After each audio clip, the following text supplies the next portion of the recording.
नमस्कार दोस्तों, Saharanpur GS hub में आप सभी का बहुत बहुत स्वागत है।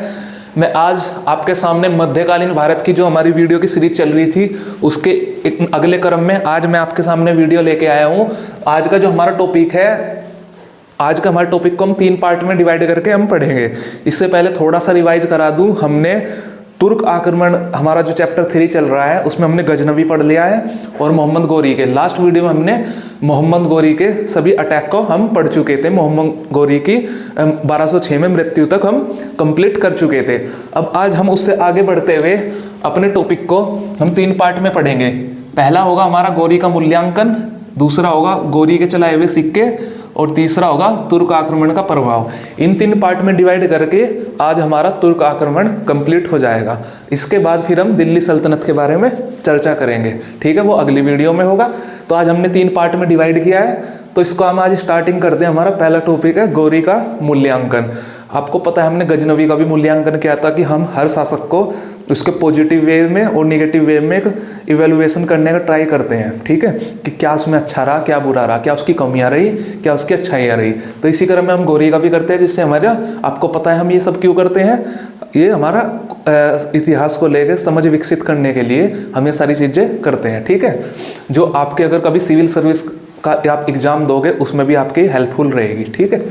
तो हमारा है मोहम्मद गोरी का मूल्यांकन। मैंने 3 पार्ट में गोरी का मूल्यांकन को डिवाइड किया है, देखते हैं एक एक करके, ठीक है।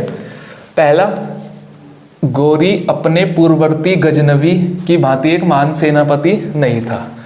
देखो, गोरी से पहले कौन आया था 1000 में, वो किस गजनवी, ठीक है, गजनवी ने भारत पे आक्रमण किए थे। इसके बाद 1175 से गोरी ने आक्रमण शुरू किए थे भारत पे, ठीक है। तो इसमें ही लिखा है गोरी अपने पूर्ववर्ती, मतलब इससे पहले जो गजनवी भारत पे आया था उसके हिसाब से, उससे कंपेयर करें तक महान सेनापति नहीं था। क्यों?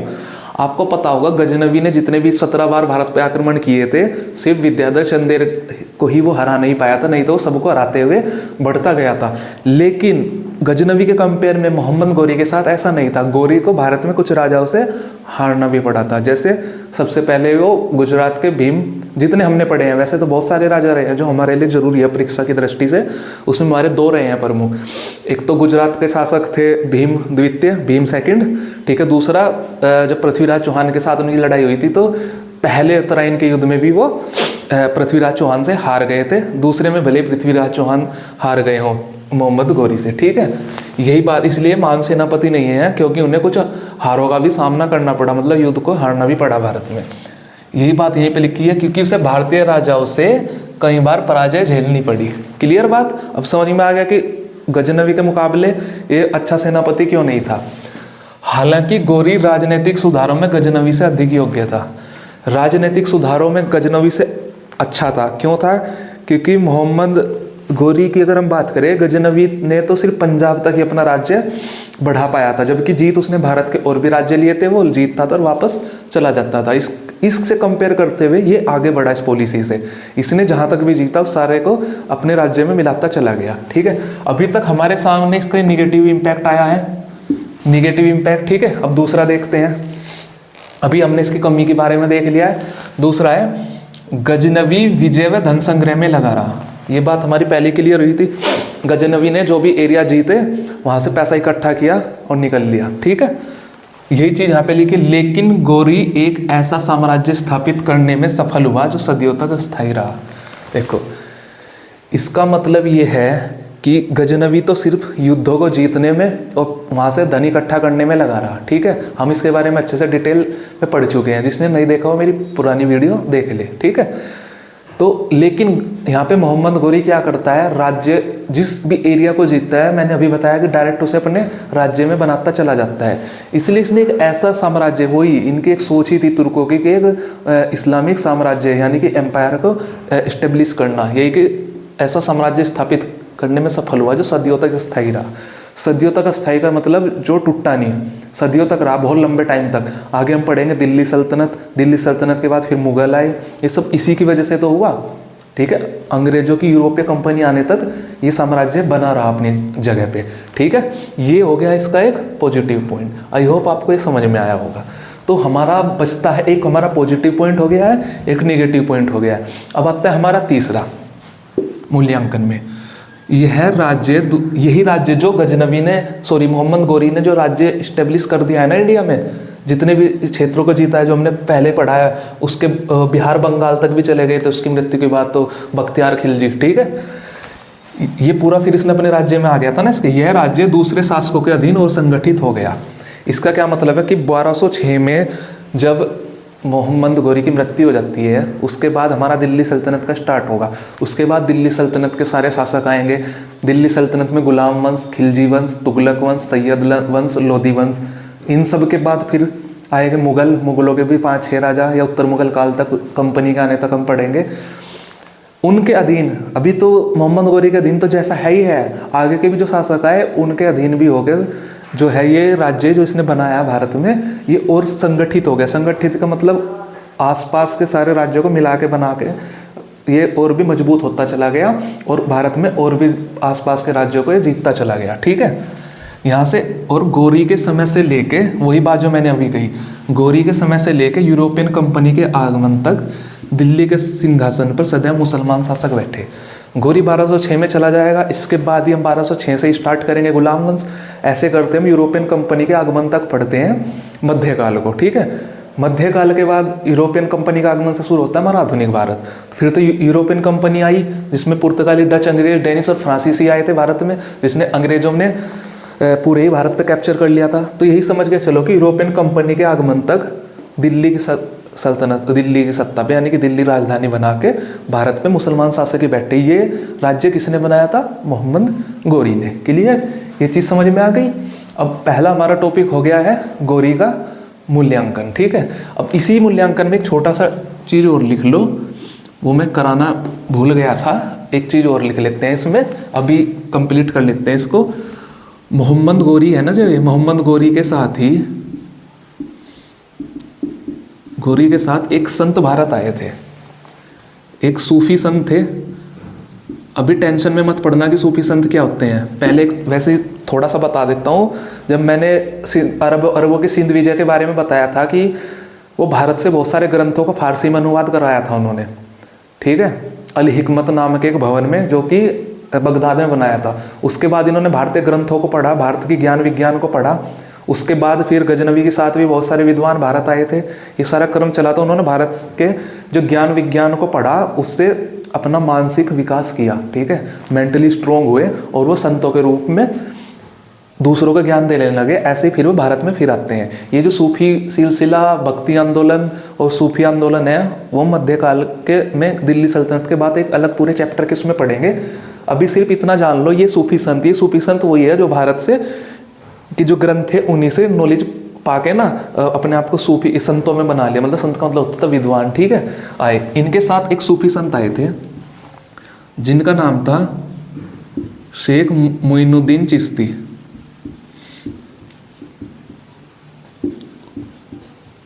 शेख मोइनुद्दीन चिश्ती किसके साथ भारत आए थे? भारत आए थे मोहम्मद गोरी के साथ भारत आए। ये इम्पोर्टेंट इसलिए हो जाता है, इन्होंने ही भारत में चिश्ती सिलसिले की शुरुआत की थी। चिश्ती सिलसिले को प्रारंभ किया था इन्होंने भारत में। इन्होंने भारत में चिश्ती सिलसिले को प्रारंभ किया था। अभी अगर समझ में भी ना आ रहा हो, बस इसको इतना याद रख लो कि गोरी के साथ एक संत आए थे। संत आप जानते हो, अगर इतना भी प्रेशर नहीं डालना है माइंड पे। उनका नाम था शेख मोइनुद्दीन चिश्ती और अपने नाम पे इन्होंने चिश्ती सिलसिले का प्रारंभ किया था। क्या है चिश्ती, क्या है चिश्ती सिलसिला था, क्या ये संत थे, ये सिलसिला, चिश्ती, संत, ये क्या थे, क्या करते थे, इनके बारे में पूरा ही चैप्टर पढ़ेंगे जब मध्यकाल में हम दिल्ली सल्तनत को कंप्लीट कर चुके होंगे। पूरा एक चैप्टर होता है। अभी सिर्फ इतना याद रख लो, जब हम चिश्ती उस पर आएंगे टॉपिक पे, मतलब पूरे के पूरे चैप्टर पे ही अपने आप आपको लिंक कर जाएगा, ठीक है। ये यहाँ पे हो जाता है। उसके बाद हमारा एक टॉपिक पूरा हो जाता है जो है हमारा गोरी का मूल्यांकन। अब हमारा दूसरा टॉपिक है गोरी के सिक्के। हमने अब गोरी के हम सिक्कों के बारे में थोड़ा सा देख लेते हैं। देखो, तो हमारा टॉपिक है गोरी के सिक्के। इसका मतलब क्या है कि गोरी द्वारा भारतीय क्षेत्र में चलाए गए सिक्के। ये बात हम पहले भी कर चुके हैं कि कोई भी राजा जिस एरिया में राज करेगा वहाँ पे व्यापार के लिए या चीज़ों को खरीदने बेचने के लिए सिक्कों की तो जरूरत पड़ेगी। हर राजा अपने अपने हिसाब से सिक्के चलाता था। अभी तक हम 2 सिक्कों के बारे में पढ़ चुके हैं। सिंध क्षेत्र में मोहम्मद बिन कासिम के चलाए हुए सिक्के, दूसरा गजनवी द्वारा जो उत्तर पश्चिम क्षेत्र में चलाए गए थे। अब हमारा तीसरा टॉपिक है ये गोरी वाला, तो गोरी के भी कुछ सिक्के होंगे, ठीक है। तो इनके सिक्के की खासियत ये थी, देखो जैसे ये सिक्का होता है ना, सिक्के के 2 साइड होती हैं।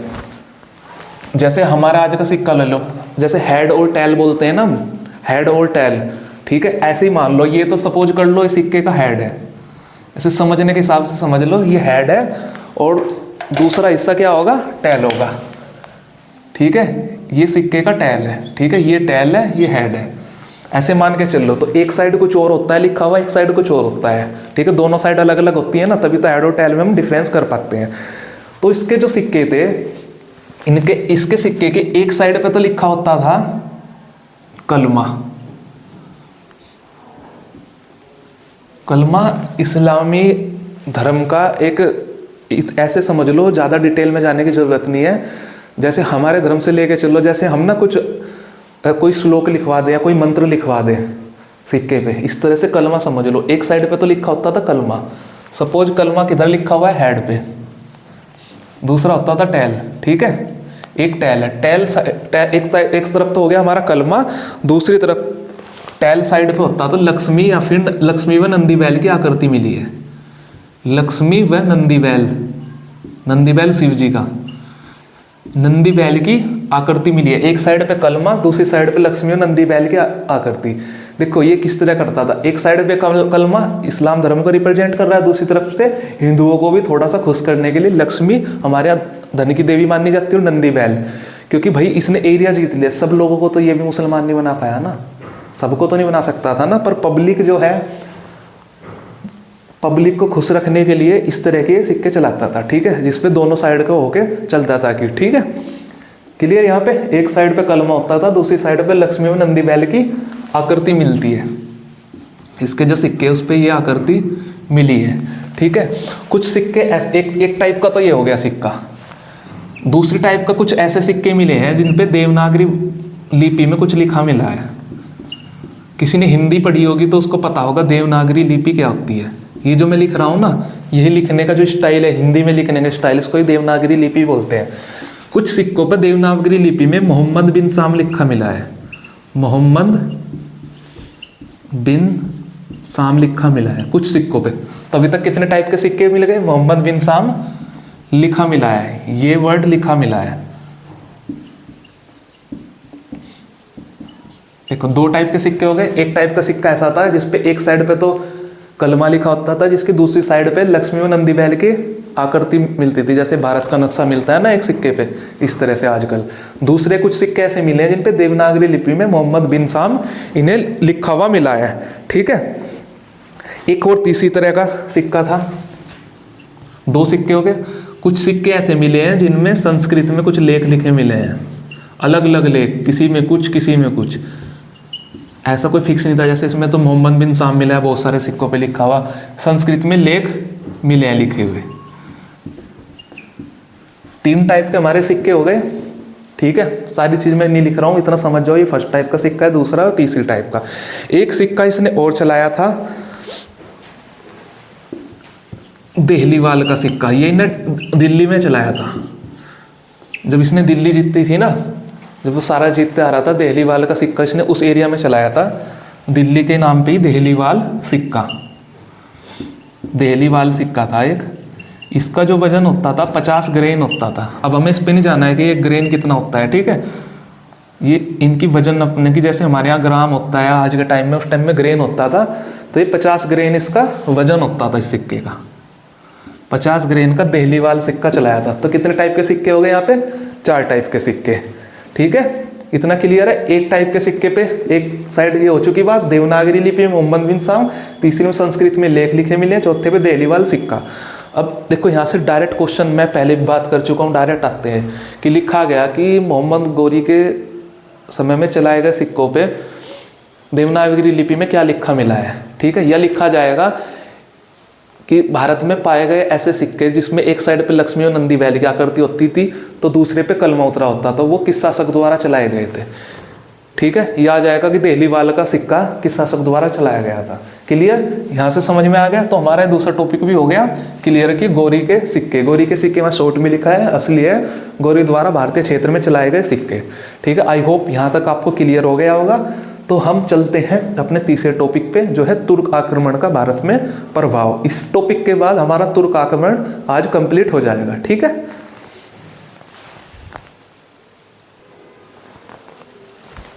तो तुर्क आक्रमण के देखते हैं क्या प्रभाव पड़े। ठीक है, हमारा ये टॉपिक है, क्या लिखा है, तुर्क आक्रमण के प्रभाव कहाँ पे, भारत पर। क्योंकि भारतीय क्षेत्र को जो जीता तो क्या चेंजेस आए भारत में, एक एक करके हम देखते हैं। यहाँ पे देखो फिर इनको एक एक करके मैं आपको क्लियर करता चलूंगा। ठीक है, कि किसका मतलब क्या है। गौरी की भारतीय विजय से उत्तर भारत की सामाजिक, सांस्कृतिक, राजनीतिक, आर्थिक जीवन में परिवर्तन आया। देखो पहले तो क्या चेंज आया, उत्तर भारत का ही तो क्षेत्र जीतता था इन्होंने, बिहार, बंगाल, पंजाब को होते हरियाणा का एरिया, फिर यूपी का एरिया, फिर पंजाब बिहार का एरिया और कुछ गुजरात का एरिया जीतता था इन्हें, और राजस्थान का, सब उत्तर भारत के अंडर में ही आ रहे हैं। तो उत्तर भारत की सामाजिक, सांस्कृतिक, राजनीतिक और आर्थिक जीवन में चेंज आया। देखो कोई नया आएगा, चेंज तो आएगा। पहले क्या था, गजनवी तो सिर्फ लूट के जा रहा था, इसने अपना ही राज्य स्टेब्लिश कर दिया। तो क्या परिवर्तन आया, पहले देखते हैं सामाजिक। इस समझने की चीजें हैं। ठीक है, सामाजिक में क्या है, जब कोई दूसरा धर्म का लोग या कोई बाहर के लोग यहाँ पे आ जाएंगे और राज करेंगे। एक होता है कि आके रहना, जैसे तुम यहाँ से उठ के किसी दूसरे कल्चर में, साउथ में चले जाओ, सिर्फ तुम रहने के लिए जा रहे हो। ठीक है, उससे आपको फर्क नहीं, वहाँ के लोगों को फर्क नहीं पड़ेगा। लेकिन आप वहाँ जाके राज करने लगो। राज करने का मतलब है आप जिस भी कल्चर के हो, आप अपने कल्चर को उनके ऊपर, या अपने जो भी आपके समाज है, जिस तरह से आपके समाज में लोग रहते हैं, उसको उन पर थोपने की ट्राई करोगे कि इस तरह से रहो, क्योंकि हमारे हाथ में पावर है। तो भारत की जो सामाजिक व्यवस्था थी पुरानी, ठीक है, वो सामाजिक व्यवस्था चेंज हो गई, और जो तुर्कों की सामाजिक व्यवस्था थी, इस्लामिक सामाजिक व्यवस्था के हिसाब से चीजें चलने लगी। ठीक है, क्लियर हो गया ये। दूसरा सांस्कृतिक चेंज यही, अब पहले यहाँ पे हिंदू थे, बौद्ध थे, उनका जो कल्चर था और इस्लामिक जो कल्चर है, देखो कल्चर अलग अलग होते हैं। कल्चर धर्म के नाम पे भी अलग होते हैं, कल्चर देश के नाम पे भी अलग होते हैं, स्थान के नाम पे भी अलग होते हैं। हर जगह का एक अलग कल्चर है। अगर आप हिंदू धर्म में भी ले लोगे तो हर स्टेट के हिसाब से या एरिया के हिसाब से सबका कल्चर अलग अलग होता है। ठीक है, तो कल्चर सिर्फ धर्म के नाम पे ही नहीं चलता है, वो एरिया के हिसाब से भी चलता है। जब ये आए तो भारत का कल्चर भी चेंज हो गया। अब इन पे तुर्कों का या इस्लामी कल्चर आने लगा भारत में। राजनीतिक तो चेंज होना ही था। भारतीय राजाओं का स्थान किसने ले लिया, तुर्क राजाओं ने। ठीक है, तुर्की अधिकार हो गया। आर्थिक में तो चेंज होगा ही होगा। जब कोई नया राजा आएगा, जैसे पहले गजनवी आया था, गजनवी ने सारा धन लूट के ले गया, आर्थिक स्थिति डाउन हो गई। ये भी आ रहा है, ये भी लूटेगा ये भी, लेकिन पर ये राज्य भी अपना स्थापित करेगा। तो जो पहले से एक व्यवस्था चली आ रही थी उसमें तो चेंज आ ही गया। क्लियर, ये हो गया। दूसरा है हमारा पूर्व मध्य काल के सामंती विकेंद्रीकरण की जगह संगठित केंद्रीकृत राज्य स्थापित हुआ। इसको थोड़ा सा हम समझ लेते हैं। पहले तो समझ लो पूर्व मध्यकाल क्या है। हम पढ़ रहे हैं मध्यकालीन भारत चलता ही है। अब यहाँ से दिल्ली सल्तनत से एंड तक पूर्व मध्यकालीन मतलब 750 से 1206 के बीच, मध्यकाल से पहला 1206 का, जब गौरी का मृत्यु के बाद दिल्ली सल्तनत का शासन स्टार्ट हो जाएगा। उससे पहले क्या था, यहाँ पे सामंती विकेंद्रीकरण था। अब इसको सामंत को तो भूल जाओ, बता तो पहले विकेंद्रीकरण पे फोकस कर लो। विकेंद्रीकरण की जगह को क्या आया, संगठित केंद्रीकृत राज्य। विकेंद्रीकरण और पहले विकेंद्रीकरण और केंद्रीकरण का मतलब समझ लेते हैं। विकेंद्रीकरण जो है केंद्रीकरण का उल्टा है। केंद्रीकरण है ना जो, इसमें वी लग गया है तो ये इसका उल्टा हो गया। देखो पहले समझ लेते हैं केंद्रीकरण क्या होता है। केंद्रीकरण का मतलब सेंट्रलाइज। एक जैसे आपका ये स्टेट है, पूरा स्टेट मतलब देश है एक, ठीक है, इसमें एक राज्य ये है, एक राज्य ये है, एक राज्य ये है, एक राज्य ये है, ठीक है। जैसे आज मान लो कोई भी स्टेट मान लो, इंडिया के अलग अलग राज्य हैं, ये पूरा एक देश है। केंद्रीकृत का मतलब क्या है, ये राज्य तो है पर इन सब की पावर किस में है, एक जगह पे सेंटर हो रखी है। इस पूरे उसके अंदर में एक जगह पे सेंटर हो चुकी है। जैसे भारत की जो पूरी कितने भी स्टेट हैं आज भारत में, लेकिन सब एकजुट हुए हुए हैं, एक पावर है, जिसे सेंट्रल गवर्नमेंट बोलते हैं, ठीक है। तो राज्यों में भले अलग अलग सरकार हो पर सेंटर में सिर्फ एक सरकार है जिससे पूरा देश चलता है। वो सेंटर की सरकार चाहे तो राज्यों को अपने कंट्रोल में कर सकती है, ठीक है। ये हो गया सेंट्रलाइज कर लेना कि पावर एक ही रहेगी, पावर सेंटर में रहेगी, उसके अंडर में जितने भी राज्य हैं उसके अंदर रहेंगे। इसे बोलते हैं केंद्रीकरण। विकेंद्रीकरण हो जाता है इसका उल्टा। ये एक देश है, इसमें यही 4 राज्य हैं, इनकी अपनी अपनी पावर है, अपनी अपनी पावर है, अपने अपने हिसाब से ये चल रहे हैं।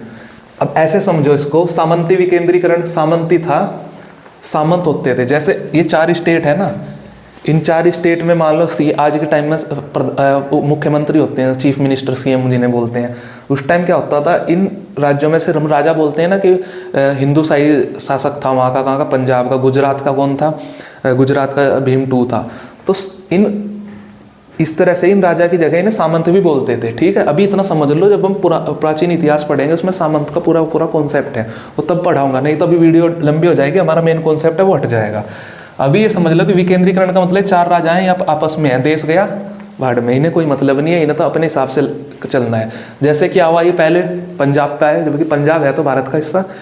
पंजाब से पहले पंजाब के हिंदू शाही शासक जयपाल को पराजित किया था, ठीक है, गजनवी ने। या गोरी की बात करें लेटेस्ट हम, गुजरात में भीम II से भले ही हार गया, बाद में उसको हरा दिया, ठीक है। इधर इनसे पंजाब के जो राज्य थे उनसे अलग लड़ा, ठीक है। करते करते पृथ्वीराज चौहान से अलग लड़ता है, जयचंद से अलग लड़ता है। अगर ये सारे थे भारत के राजा, पर अपनी अपनी शक्तियों में बटे हुए थे। विकेंद्रीकरण इनका हुआ था। अगर ये सारे सेंट्रलाइज होते, एक ही भारत को एक वो मान के चलते, तो एक साथ लड़ते ना, तो फिर कभी मोहम्मद गोरी यहाँ पे जीत ही ना पाता। तो यहाँ पे क्या आता है, जो अलग अलग राज्य थे, इसने बिहार बंगाल तक जितना भी अपना वो बना लिया, वहाँ पे अपने अपने प्रतिनिधि छोड़ दिए। भाई बिहार का शासक किसी और को बना दिया, उत्तर प्रदेश का मान लो किसी और को बना दिया, पर वे स्वतंत्र नहीं थे, वे अधीन थे किसके, गोरी के। या आगे जो भी राजा आएगा किसी एक केंद्रीय शक्ति के में सबके सब अधीन थे। इसे केंद्रीकृत राज्य बोलते हैं। कि आप अलग अलग राज्यों में, मैंने अपने वो तो छोड़ दिए हैं अधिकारी कि आप उस स्टेट के मालिक हो, आप उस स्टेट को देखो या उस राज्य को देखो, पर आप सब इंडिपेंडेंट नहीं, आप सब मेरे कंट्रोल में रहोगे। मैं अगर तुम्हें चाहूँ तो हटा के तुम्हारी जगह, मान लो सपोज पंजाब है, पंजाब में अभी इसने किसी और को नियुक्त किया है, उसे हटा के वो A को नियुक्त किया है, तो सेंट्रल पावर A को हटा के, अगर वो सही काम नहीं कर रहा है तो A को हटा के B को फिर से लगा सकती है। क्लियर? तो आप कितने भी बन जाओ, सेंटर की एक पावर रहेगी। क्लियर? इससे क्या हुआ कि मजबूती मिली इनको मजबूती का मतलब ये था, एक हो गए, इन्होंने पूरे भारत को एक किया। भले वो भारतीय शासक नहीं था, भले उनका तुर्कों का शासन था वो, पर वो एक बन के लड़े। फिर अगर तुर्कों पे कोई भी आक्रमण होता तो वो एक होके लड़ते थे, ठीक है। इसलिए उनका शासन भी लंबे टाइम तक चलता रहा भारत पे। वो बात अलग है कि वो विदेशी शासक थे, ठीक है। लेकिन भारतीय राजाओं में ऐसा कुछ नहीं था। भारतीय राजा तो अलग अलग राज्य में थे और लड़ते रहते थे, ठीक है। तो क्या हुआ यहाँ पे, संगठित केंद्रीकृत राज्य की स्थापना हुई। तीसरा, आर्थिक दृष्टि से शहरी अर्थव्यवस्था का उदय हुआ। देखो उस टाइम तक, इससे पहले, गोरी के आने से पहले या तुर्कों के आक्रमण से पहले, भारत में क्या था, ग्रामीण अर्थव्यवस्था थी। शहर बहुत कम थे, ग्रामीण की अर्थव्यवस्था आपस में चलती रहती थी। गांव के काम गांव में ही होते रहते थे, ठीक है।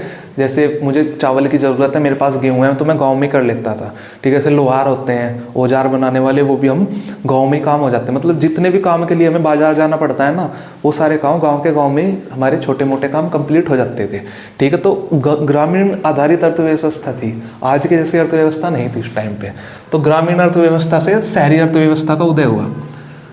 नए नए शहर बसे भारत में, ठीक है। शहर बसने से शहर की तरफ को अर्थव्यवस्था मुड़ी कि अब लोग सामान खरीदने के लिए शहर जाने लगे। एक शहर से दूसरे शहर में व्यापार हुआ। पहले जो गांव तक ही सीमित था, सिर्फ अपने अपने गांव तक सीमित थे लोग, वो शहर की तरफ गए। शहर से बड़े व्यापारी जो थे वो शहर से दूसरे शहर, फिर एक देश से दूसरे देश, ऐसे शहरी अर्थव्यवस्था का उदय हुआ। व्यापार में नई गति आई।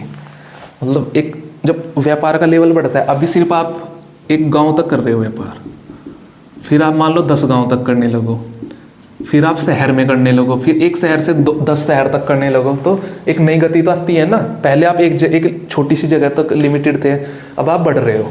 अब ये चीज़ समझना, एक कानून प्रणाली, दूसरा सीमा शुल्क, तीसरा मुद्रा के एक समान होने से व्यापार का विस्तार हुआ। कैसे हुआ विस्तार व्यापार का? कानून प्रणाली 1 नंबर, सीमा शुल्क 2 और मुद्रा एक समान। देखो कानून पर देखो, जब इन्होंने पूरा उत्तर भारत का लगभग ऑलमोस्ट सारा एरिया जीत लिया, मैंने बताया एक सरकार, एक केंद्रीकृत सरकार, तो पूरे भारत में वहाँ तक उत्तर भारत में जहाँ 7-8 राज्य हो रहे थे, हर राज्य का अपना कानून था अलग अलग। तब एक ही राज्य हो गया, एक ही मोहम्मद गौरी का शासन हो गया ना, तो एक ही कानून प्रणाली हुई, एक ही तरह का पूरे उत्तर भारत में एक ही तरह का कानून चलेगा, एक ही तरह का सीमा शुल्क लगेगा। सीमा शुल्क का मतलब आप जैसे पंजाब था, आज के हिसाब से समझ लो हरियाणा, यूपी। पहले क्या आता है, तीनों स्टेट क्या अपने अपने मालिक थे, ठीक है।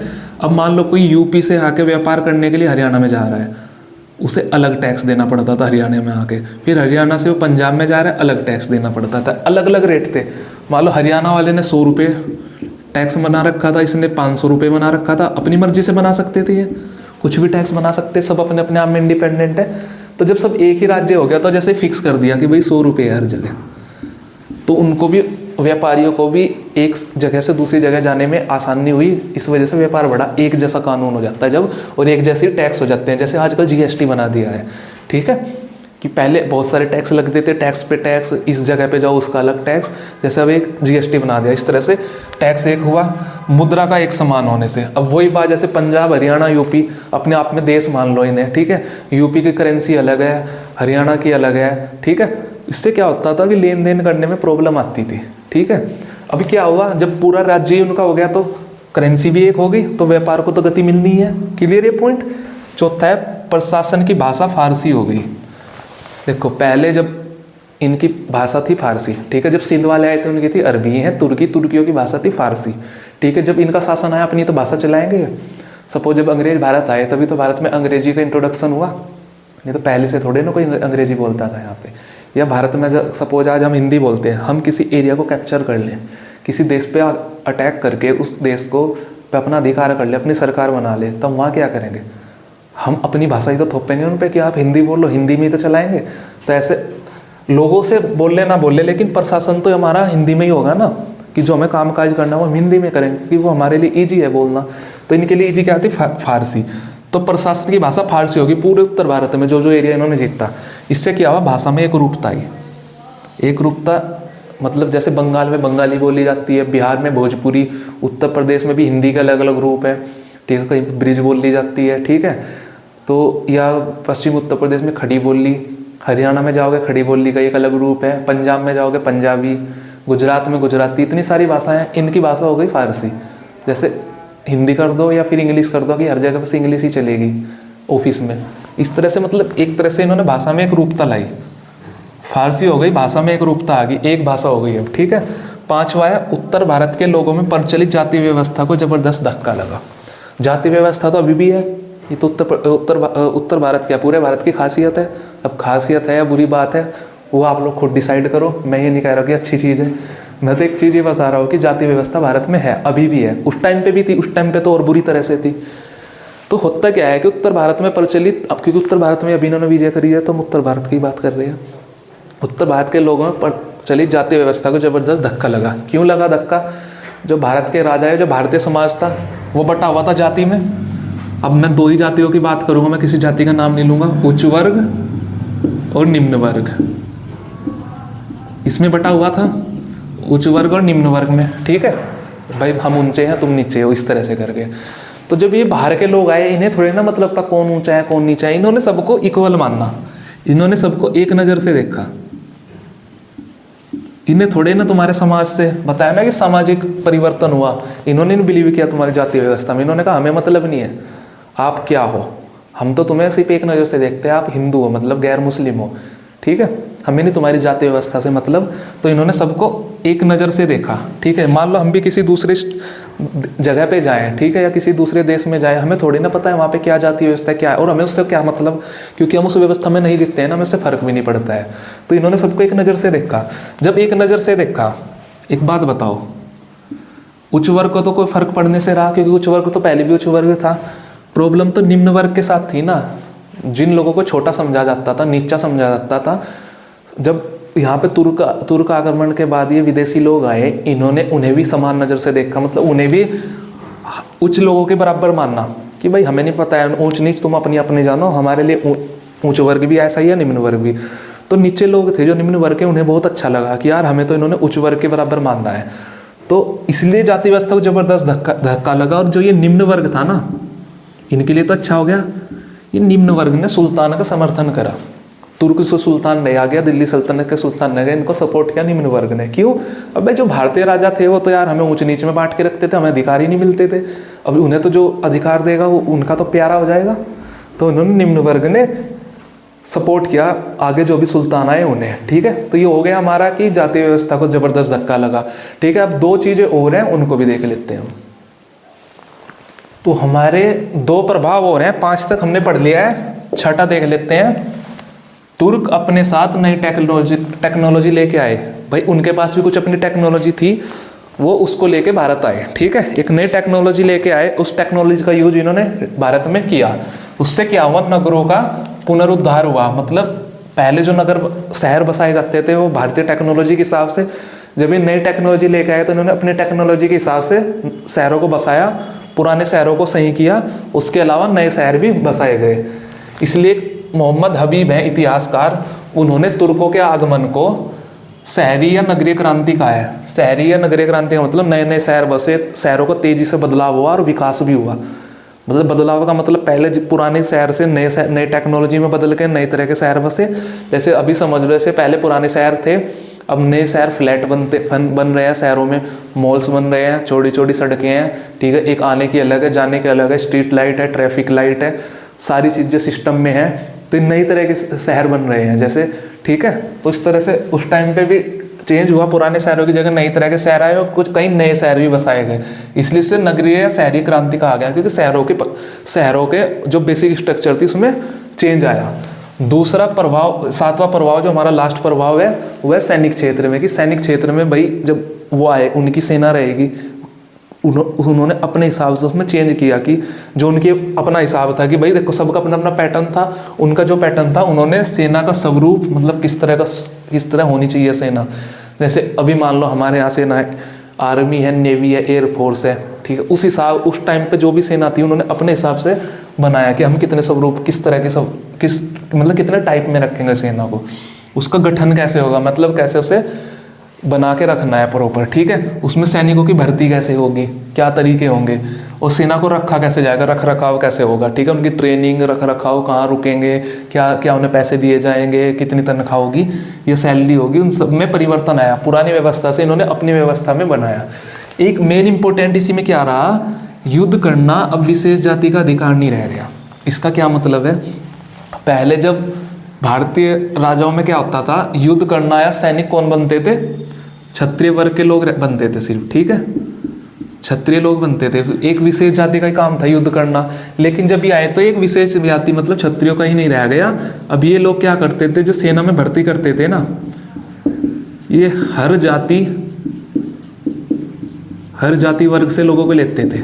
भर्ती होती थी जैसे आजकल होता है, फॉर्म भरते हैं, अप्लाई करते हैं, एग्जाम होता है। ठीक है, तो ये हर जाति वर्ग से लेते थे। मतलब अब सिर्फ क्षेत्रियों का या राजपूतों का ही काम नहीं रह गया था, या राजाओं का काम नहीं रह गया था लड़ाई करना, या मतलब लड़ाई का मतलब युद्ध करना। अब इन्होंने हर जाति वर्ग से सैनिकों को भर्ती किया।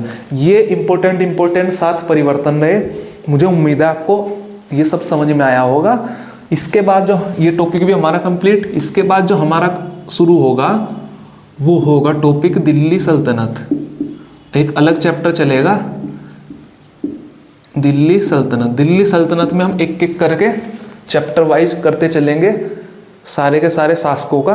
पहले तो हम दिल्ली सल्तनत का बेसिक इंट्रोडक्शन लेंगे, इसके बाद कि दिल्ली सल्तनत बनी कैसे, या दिल्ली सल्तनत में कौन कौन से वंश रहे जिनका शासन रहा दिल्ली में, और किस वंश का शासन किस वंश तक रहा, मतलब किस वर्ष से किस वर्ष तक रहा।